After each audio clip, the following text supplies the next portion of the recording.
Hey folks, this is a video documenting how we used our battery backup system to ride through a several hour long power outage um, that I'm way overdue in posting, so apologies for that. But on Monday, August 31st, last year, 2020, we had a pretty violent thunderstorm roll through our area, and about 8 to 8:30 in the morning. It was a Monday, so I was working from home and took out several parts of KC. I'm in the Kansas City area, and I was unfortunately on a conference call, and the rest of the family was in the middle of making breakfast. But our circuits that power the internet, my office, and some other things around the house um, were those went off at the time, obviously because they were on the grid. So you're about to see a series of videos showing how we put our backup power system to use in a real event, which is pretty cool. And it's not the fanciest system, maybe a bit more manual than others, but it's also much more inexpensive than a lot of others I've seen out there, and it also definitely gets the job done. So enjoy. Hey everyone, this is Eric coming to you. Just started my YouTube channel, but the power just happened to go out at our house now, and as you can see, we still have the lights on. Got the wife still cooking some breakfast, using the microwave, using the toaster right here. But we have power to some of our house.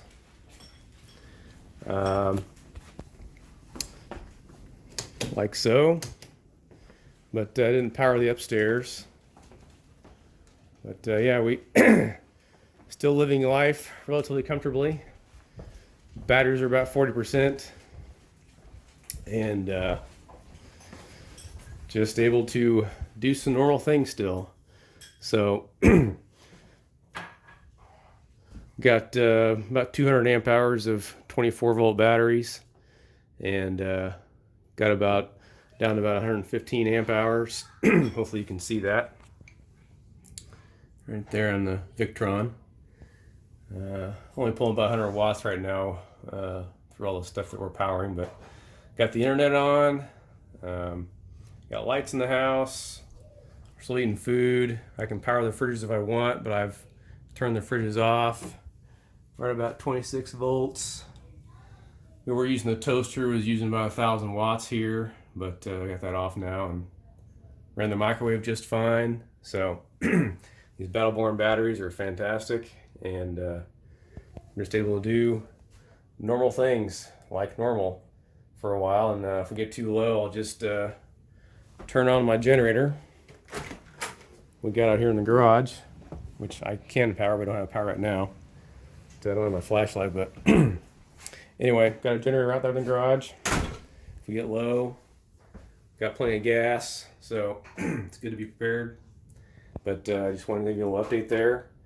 And when I go downstairs, I can just flip on I got 12 different circuits that I've powered in the house, and I've picked and choose which ones I want to do right now. And if I need more, turn on more. If I need less, get batteries getting low, we can turn them off. So just want to get a little update there, and maybe I'll update you a little further on as the day passes if we still don't have power. So bye for now. Hey folks, this is Eric coming at you from Kansas again. This is about a couple hours into our power outage now. So I've come downstairs, got this light hooked up to our battery backup down here is Battleborn batteries, and the rest of the basement is dark, you can see. But I wanted to come down here and show you what I'm doing here. I got to go out in our garage and set up our generator, charge the batteries back up. They're about I don't know, 70% or so. So what I'm going to do is, here's my switches I use to choose which circuits I power with the solar batteries, and which ones I have on grid power. So I've got this panel here that powers most of the lights and outlets I've chosen in the house, like more appliance comfort living type stuff. And then over here I've got a lot of our utilities on this box. And I could put more of these on here, but the wiring in our panel here has gotten pretty crowded with these generator backup things. I got these on eBay for used. I don't know, for about $100 a piece. Pretty easy to set up, pretty handy. But what I'm going to do is I'm flip on this switch right here. It's going to power our garage lights, so I can see the generator outside and out in the garage. And then it's powered on there. You can see. Let's see if I flip that off. This is how much power I'm sending out from our inverter. So if you can see, it's about 275, 300 watts there. If I flip that on, looks like there's a little bit running in the garage. So sorry, you can't see that there. There you can see if I flip it off, it's about 300. Flip it on. Yeah, it's a little higher. So anyway, it's fluctuating. People are using stuff in the house. Anyway, wanted to show you that. Just one of the more fun things to do during a power outage. And we'll see if I give you updates later. Is there again? Our batteries are about, let's see, 130 amp hours depleted at about 200. Normally it's I think about 180, and it gets pretty weak. They can't handle the fridge starts and 1,000 watts of toaster oven use when they get down to about 180. But so we're still all right, but I'm gonna go ahead and charge them back up so we can run the fridges again and get those things cooled down and run our deep freeze and things like that. So I'm gonna turn the lights on here in the garage. And these are all in solar power, which is pretty cool. I'm gonna get our generator out here. Just got a little Honda. I have two of these, but I gave one to my father-in-law to use for power outages. But I kept this one since it has the nice. Let's see, I can't remember what that's called, but it's your standard 120 volt, 30 amp plug for RVs and whatnot, and generators. Well, not RVs, but generators in general. So I'm going to plug this into the house here in a few minutes and turn this thing on and turn the inverter on to a setting where it will charge the batteries, and then also run the appliances in the house we have running on generator power. And I'll do that until the batteries are up to a point where they're charged. And after I'm comfortable, and then I'll just shut this thing off, and then we'll be running on battery power again, and we'll have to have this thing running constantly and just wasting energy just idling. So that's the whole idea behind having a nice battery backup, is you just run your generator when you need it and turn it off when you don't. Even with these nice Honda ones that are inverter generators that idle. Even idling with these things wastes gas, obviously, so even though they're really efficient at doing that. But anyway, I'll get that set up and I'll show it to you here. Hey everyone, so I got the generator set up, and it's ready to go. I had to put some gas in it. Let's see, gas can right there. So I got it hooked up. I got it wired into our generator box right there. So it'll focus. There we go. And got the 30 amp plug hooked up, and gonna start her up here. So 1 second. Okay, got the generator running, and we're ready to go. So I'm gonna go downstairs and flip on the switch that's attached to this box, and then we'll turn the inverter on to a mode where it can charge the batteries. Hopefully you heard me. Okay, we are back downstairs, and so now I got the generator running. So what I'm going to do is I've got a box up here for the generator. So I've got it set up so that the generator can power the house by itself, without running through the inverter and the batteries, or which is that first one is well, the second one is generated to house. That bypasses all this mumbo jumbo right here. The first one goes to the inverter. So I'm going to flip that one to on.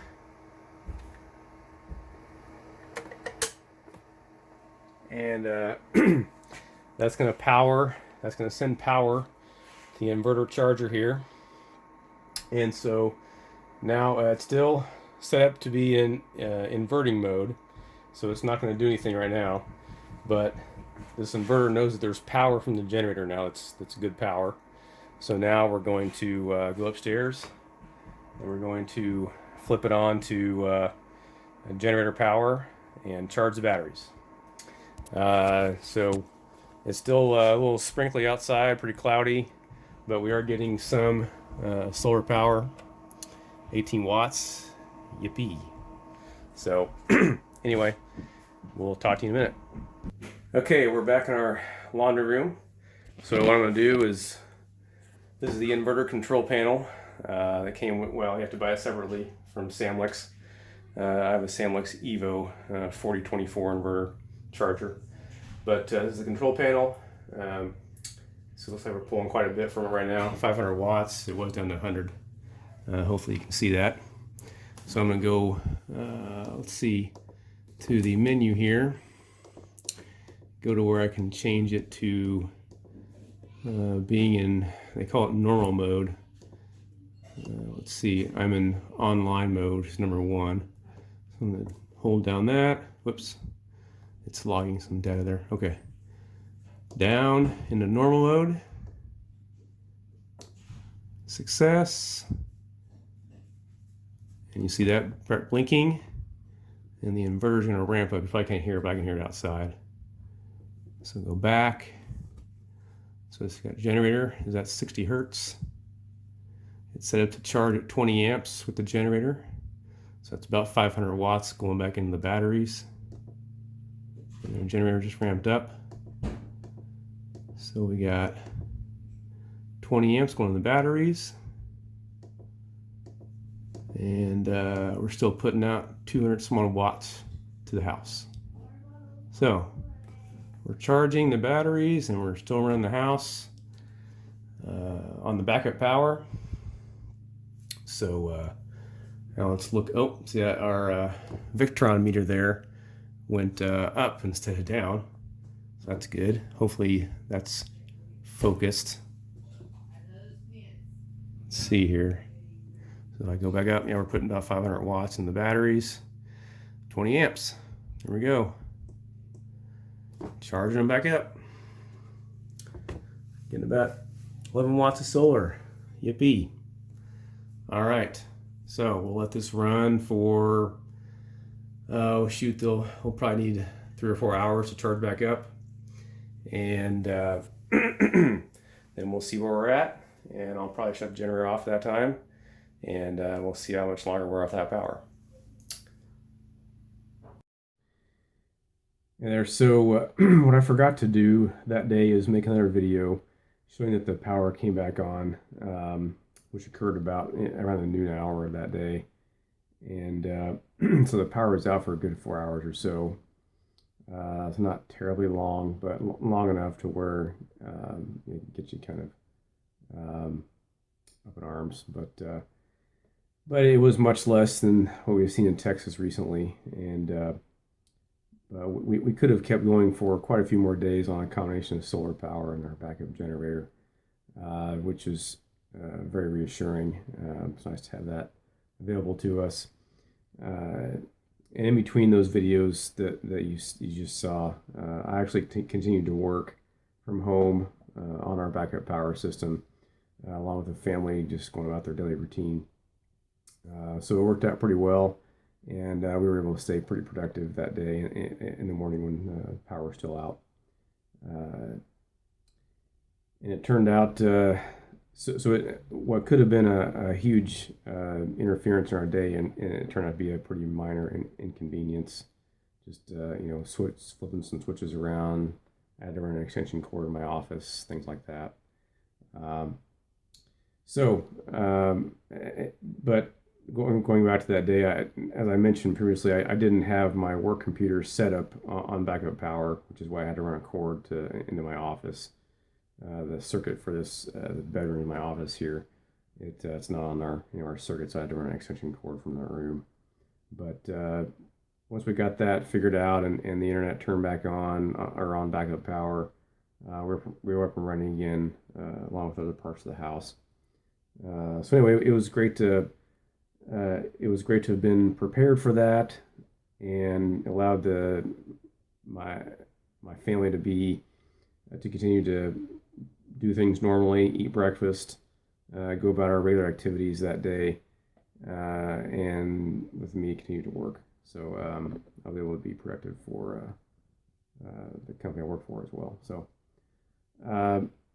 since then, I've continued to add to the system. I added another 100 amp hours of battery capacity, so about 2.5 kilowatt hours. I've got a 24 volt DC system. And here in a week or so, maybe a couple weeks, month or so, I got another 600 watts of solar I'm going to be putting on the roof, which is sitting over here in the corner. Panels there and the wire and everything, and got the brackets already mounted. So, so anyway, I'll be planning to make some videos on that, and so stay tuned for that if you want to see that going on and see that connected and how it improves. But yeah, the only other thing I want to mention here before I end it is I just encourage you to check out other videos that I've made, and there's many other people out there that are doing the same thing. That will, everybody has their own way of doing things, and not any one situation is right for you. So I encourage you to look at all that's out there. There's a lot of information on how to make yourself a backup power system. And you don't have to have the solar. You can just have the batteries and inverter, and you can add the solar later if you want to. You just start small and build from there. You don't have to take out a loan, a huge loan to do it all at once. Just do it piecemeal if you want, and don't go into debt. That's another control mechanism that I know some folks don't like, and we're trying to get rid of ourselves. So yeah, just keep that in mind. And let's see what else here. I got some notes that I'm looking at. So yeah, I also wanted to mention that also on this channel, along with this kind of video and other me talking about other parts of the backup power system here coming up that we've got. I may talk about some other thoughts and opinions I have on trends and other things I see in the power plant industry. That's the industry I work in for a living, and as well as backup and renewable power, obviously. I might even do some product reviews every now and then for some things that I add to the system or other things I get. We'll have to go on camp out, so I've got things set up for solar and backup power when we go to camp outs. I know it's not going to camp out to get away from everything, but I don't know. I think it's kind of fun to play around with that kind of stuff when you're even more out in the boonies or off the grid. So anyway, hope you liked the video. That's all for now, and hope to see you back here soon.